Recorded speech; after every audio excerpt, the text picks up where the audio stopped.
Food Republic, a pretty well-known food court chain owned by Singapore's BreadTalk Group, has decided to pull out of Beijing, shutting down its last food court in China's capital in the middle of this month. This follows a string of other foreign F&B brands leaving China's vast F&B market. In 2024, Tai Fung, a famous dim sum chain, left Beijing, shutting down all the stores. Mos Burger, a Japanese fast food chain, also left the market. And just in the last few days, we heard stories about Häagen-Dazs selling its China business.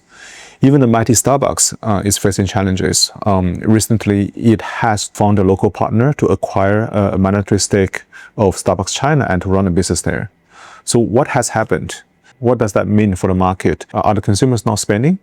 Or there's something deeper in that. So let's unpack. I remember when I was living in Beijing in 2011, more than 15 years ago, I used to have a Food Republic next to where I worked. So it was a nice place for lunch because at that time, you didn't really find that many places which were clean, bright, and offers you a lot of options at a very reasonable price.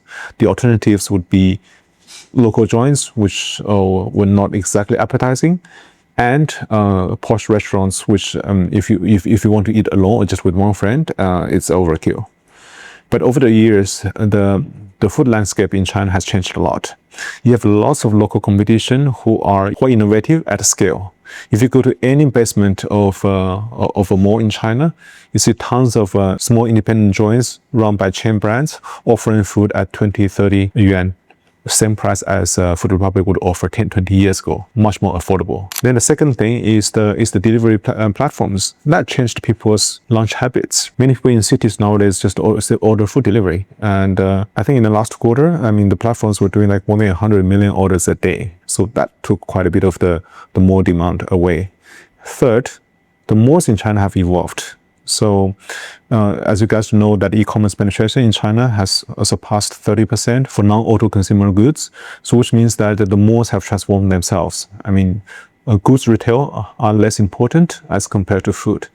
As a result, why would mall operators insert an intermediary between them and restaurants? So they want to control the dining experience themselves. That is why you see much more concentrated F&B brands in the mall space. So when all this come together, it creates a very, very different competitive landscape for foreign brands. And quite often, it is hard for them to react as fast as the local brands. Some of them are updating their menu on a very regular basis. So all these Chinese brands are facing the competition themselves as well. That is why you start to see increasingly many Chinese F&B brands actually expanding overseas into Southeast Asia, into North America, and many other parts of the world. So for that, we actually had a report called the Chinese F&B in Southeast Asia last year, which offers a reference about what we see. And I think this trend is going to continue. Also, does it mean that there's no room for foreign F&B players in China? Might not be the case, but if your value proposition is to compete on engineering, compete on standardization, compete on scale, that's a tough sell in China. But if you have a differentiated story that local players can't copy, you would have a good chance there.